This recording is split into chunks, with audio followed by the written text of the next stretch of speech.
I love how they put the tax lawyer after Mark Zeiger, right? So everybody's all riled up, and then I get kind of everybody gets depressed talking with the tax lawyer. And I continue to fight for my time slot here. Every year it seems to get shrunk and shrunk. So hopefully they'll let me back next year. But no, we're going to talk about retiree health benefits. It's an issue that I've seen come up a couple of times this year, and I think it's a bit of a puzzle, right? And I figured, well, let's talk about something that there may not be a great answer to, but talk about the issues and talk about what solutions there may be out there for retiree health benefits. So let's just start with a quick overview. I'm going to run through some statistics here. The data here came from the Kaiser Family Foundation study and another kind of think tank who spends a lot of time with health insurance and health policy. As you can see, retiree health benefits, it's typically offered by large firms, but it's something that's becoming a benefit that we are seeing less and less of, right? Back in 88, there was 66% of big firms had this. Now it's down to, and then in 2013 it's down to 28%. A lot of times it's large firms and then governmental entities, state and local governments that are offering retiree coverage. And another kind of important change is an accounting change. I'm not an accountant, and I don't pretend to be, but there's been something that requires, and I think if you look back at the whole economic meltdown in 2008 with the pension benefits and some of that the automakers faced, properly capturing the liability on the books is something that is required now under GAAP, and is maybe a disincentive because these things can end up being a really big liability on the books, and so public companies are less interested in having these types of benefits. A show of hands, who out here has retiree health benefit plans? Okay, yeah, that's probably going to be in line with about the percentages that we see here. Maybe a little bit less, and I suspect that trend will continue to move forward. So what's an issue here, right? Aging population uses health products more, so the premiums with these types of things are escalating and expensive. The kind of the target that we're really, I think, pragmatically trying to address is capturing that space between retirement and 65 when somebody's eligible for Medicare. So yeah, that's where kind of, I think that's like the most important part. And then you also have are you gonna provide supplemental coverage to Medicare coverage, right? So we have the government plan, and then do we do some sort of prescription drug benefit, or kind of capture the holes, cover the holes, insure against the holes that Medicaid has. So what are some statistics on what employers are providing, right? So we have a couple of issues, right? We're trying to provide access to a plan, access to a health insurance plan, or something to that effect.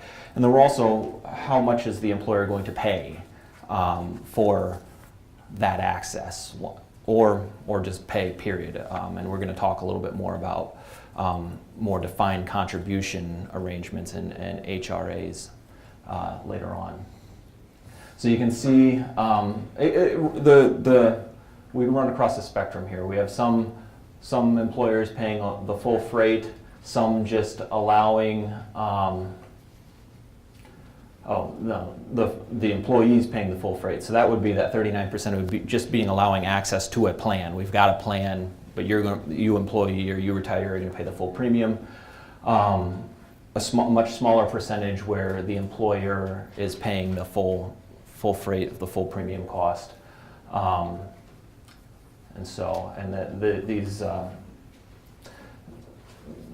The statistics are similar both for pre-65 and people who are Medicare eligible. So what are we doing? What's our goal? I kind of talked about this.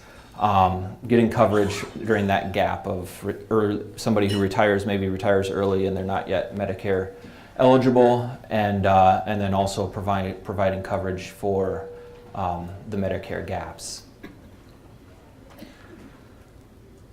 And we kind of talk about some of the issues of where some of these Medicare gaps are. So what are some other issues, right? That's kind of big picture items, right? And a lot of times, or at least the issues that I've had in the last year on this topic arise in this slide, right?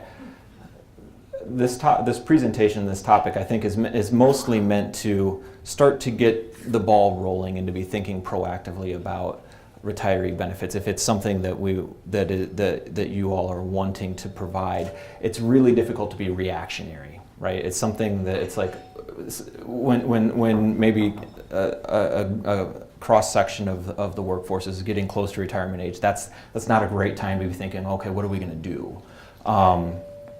In part because these insurance obstacles, it's really hard to just go get insurance for the retirees, right? The companies, like, there's a bunch of tax laws, there's Medicaid, there's the EECO, there's a bunch of kind of laws that tell you what's permissible from a plan perspective, and actually quite a bit is permissible, but actually getting the coverage, getting an insurance company to give you the policy is the challenge. And we've had folks that have come in and tried to kind of shoehorn a retiree onto the existing employee plan, and that you can maybe get away with it until the insurance company comes to audit, right? And then you've got a problem, and you at best they rescind coverage, at worst you end up with an insurance fraud problem, right? They're going to be looking for the W-2s if you've got an employee who's not even if the employee's paying the premiums. It becomes an issue. So, finding that insurance policy is not an easy task, especially for the smaller employers. So you want to be thinking proactively on that. If it is a policy that you want, then you're going to want to be measuring how much is this going to cost, and how are we going to share the cost on that obligation. Okay, so the Affordable Care Act, that came into, and I think comes into play a lot also with the bigger policy question or policy issues. I'm talking in this slide a little bit about, just more about the taxes, right? The excise tax on the Cadillac plans, that's supposed to go into effect here in 2018. And I'm not an actuary or an accountant, but the issue here is the aging population, the value of the insurance product or the insurance benefit grows with the age of the participant, right? And so if you're providing benefits to retirees, it's more likely you're going to end up crossing over the threshold that would make a plan a Cadillac plan or that triggers this excise tax. And the tax here is 40% of the value of the coverage in excess of these thresholds. Now for the retirees, the thresholds are a little higher. They tried to create a buffer, but I think this is another reason why in the market we're seeing just the traditional insurance-based plans dry up. That you don't want to risk getting dinged on a big tax bill in addition to this rich benefit that you're providing employees. And then we have also a health insurance industry tax that would be applicable to retiree plans. This is one that I think whether it's going to stick is a mystery with what Congress is going to do, but this was the tax that I think Congress was looking to repeal to kind of defund the tax credits.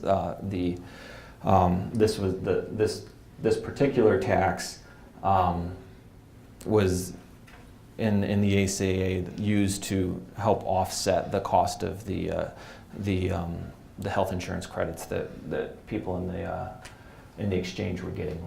So whether I don't know what will happen to this. I'm not a legislative expert either, but though that tax would be applicable to the to retiree plans. All right. So what are our options, right? What just kind of looking from a business perspective. Okay. What can we give our employees? What do we have to give our employees when they retire if they're not yet Medicare eligible?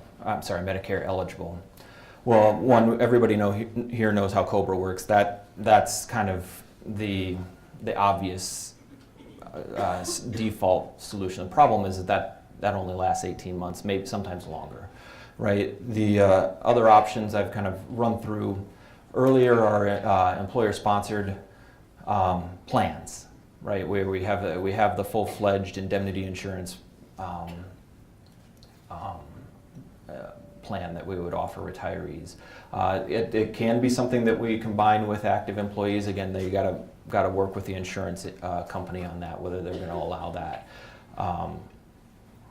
And then the account-based plans. That's another option. That's something that I'm going to talk a little bit more about and kind of be the focus here towards the end of the presentation. This is where the employer can provide some benefit, but you contain the cost, right? I've put the money into this HRA, and it's there, and that's all of my exposure, right? And we've got some unique ways to utilize those types of plans. And then the last option, right, is happy retirement. Go find some insurance in the individual market. Well, that's working out real well, also, right? I think Iowa has one insurance provider. It's there, and I'm glad it's there. We don't have zero. But the Affordable Care Act may not have, at least, we'll see if it ends up working the way it's supposed to. I think the big policy was that was supposed to solve this problem, right? And retirees would have access to plans that would then get them to Medicare eligibility.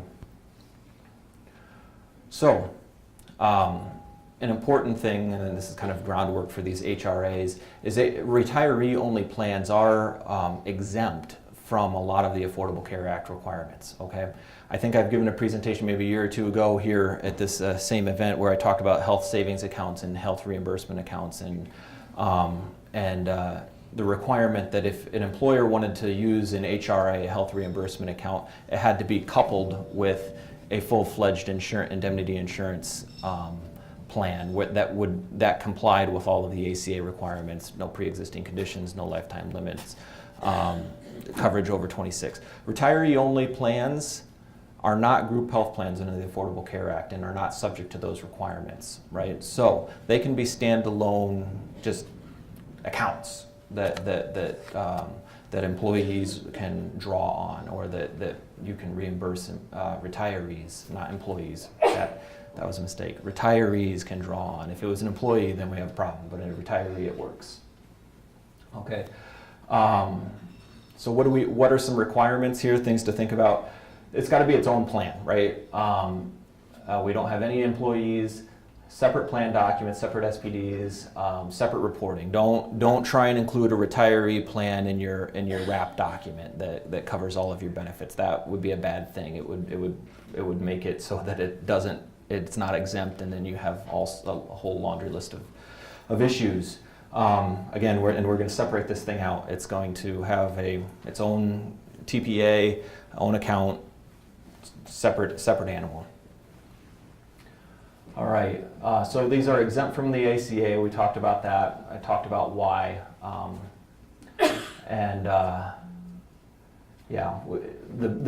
kind of the problem, right, with HRAs and why they need to be integrated is that they violate on their face, they violate the annual dollar limits, because by definition, these things, you just put a cap, right? We say $6,000 is what you're going to get this year. That definitionally breaks the ACA requirement on annual limits. This is an important piece right here, an important factor. It's like nothing works out just perfectly with these things. So if you do have a retiree only HRA, and your retiree is not at Medicaid or Medicare eligible, and they were going to use the $6,000 or $8,000 or $10,000 a year that you were going to allow out of that HRA to pay for insurance costs, the premiums, that will make them ineligible for the federal subsidies. It's the way the rules worked. So it's like, do you want to get the federal government, the federal monies, or do we want to just we want to provide this benefit to the employees? Tough call. Like I said, unfortunately, there's not a lot of like perfect answers to this problem, but this is something to be aware of, and to know if an HRA is something that you're interested in pursuing for retirees. All right. So and then I'm going to kind of run through. All right. So we went through the pre-65 retirees. Now we have Medicare eligible retirees. What are their options? What benefits can we provide them? Medicare has high cost sharing requirements and no limits on out-of-pocket expenses. And so getting some additional coverage is something that's beneficial to those participants, right? And there are a couple of different ways to do that. I'll run through them here. We can have a self-insured employer supplemental benefits plan, right? Or going and buying a kind of an indemnity insurance plan. We can provide additional prescription drug coverage that fills in some of the holes that Medicare has. We can go get a Medicare Advantage plan, or we can look at the HRA again and encourage people to use the funds in the HRA to go get a private supplemental plan. The employer-sponsored plan, again, typical indemnity plan. The way that these things work, it's really kind of a reinsurance situation, right? We figure out the entire cost. That's what the insurance policy that we're buying does, and then it subtracts out what Medicare covers, and the insurance policy covers the rest. That's the carve-out. Prescription drug coverage, there are kind of two approaches here. One is where the employer pays for the coverage and then gets a reimbursement from the government, the retiree drug subsidy. The other is you go buy a plan that connects with Medicare Part D. And then the Medicare Advantage plans, this is kind of getting on ship with Medicare and working with the managed care organization and putting premiums into that system, and the managed care organization really takes care of all of the administration. Okay, and then the last option again is our HRAs, where the retiree uses the premiums to go get that private Medicare supplement. And you can also use the HRA premiums if you so want to pay for out-of-pocket expenses. So, tax lawyer, have to talk about some tax here. The kind of the baseline with Medicare health benefits is they're excluded from income for the employees and the retirees, right? So if we're providing this benefit, it's a tax-free benefit to the employees. And a deduction for the employer. Problem is we're also talking about something that's very expensive, right? And you'd like to be able to save to pay for this type of thing, and that's where the issue kind of lies. There's not a lot of great options. One is pay as you go, and that's a challenge, right? Because we're talking unknown liabilities potentially, and and potentially, you can't budget for those types of things. Another option are what are called voluntary employee beneficiary associations, or VEBA trusts. I'll be honest, I do tax law every day, and I have seen these VEBA trusts a few times, and every time I see them, it's not in a good situation, right? They're very complex and are something that the IRS scrutinizes a lot, because they were in the late 80s, early 90s, kind of a source of a tax shelter that people were abusing these for. Well, a lot of people went to jail over them. So, fortunately, none of my clients. And then we have, it doesn't mean they don't work, right? They are there and they work. It's just something that you have to proceed with caution on. And really what you're looking for, you got to kind of fit that right profile of the right type of employees that are long-term employees, and because the employees who put the funds in there, they're the beneficiaries, and you want them to be able to stick. They have like legal rights to them. It's got to stick with them for a long time. You've also got a lot of reporting requirements with those things. And the other option out there are these really medical pensions is kind of the best way that I can put it. You couple a fund that's dedicated for health benefits in with an existing pension plan. Again, these pension plans are going the way of the dodo. They're just not very, you don't see them very often, and so that disqualifies a lot of people from even considering this option, because you don't have the pension plan in the first place. I mean, they're kind of nifty. They use life insurance premiums and all sorts of stuff, cash values to pay for them. They're cool. They're just you don't see them very often. So what options are out there, right? I mean, so I've told you pretty much everything you can't do, and one of the first things that my partners told me when I first started working in the law firm is you don't just tell your clients what you can't do, right? We want to provide some solutions, and so the one solution that seems to me to be viable kind of on a broader scale are these account plans, right? If you're wanting to provide this benefit, let's do it in a way that we control the cost, right? We know what our outlay is going to be. We're going to be putting money into an account, and it gives people something. It's better than nothing, right?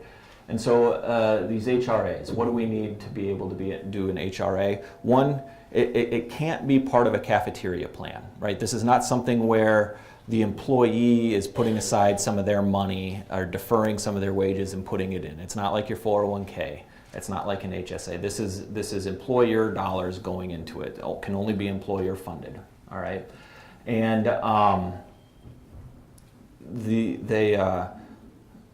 you allow an amount that can be drawn out every year. If they don't use that amount, it's carried forward to the next year, right? This is really the retirees' funds, right? It's not a use or lose situation.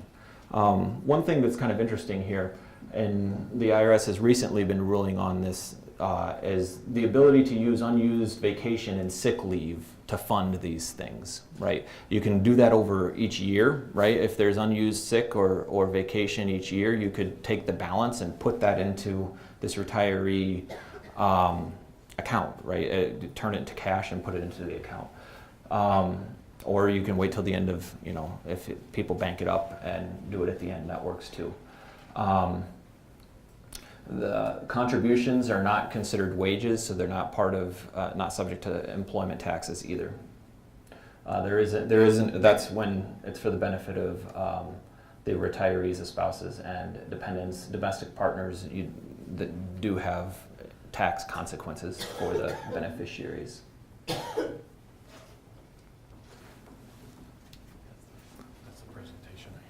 Oh, we're short. Okay, we'll talk a little bit about something else if I have time. I'm out of time. If you can do it quickly. Very quickly.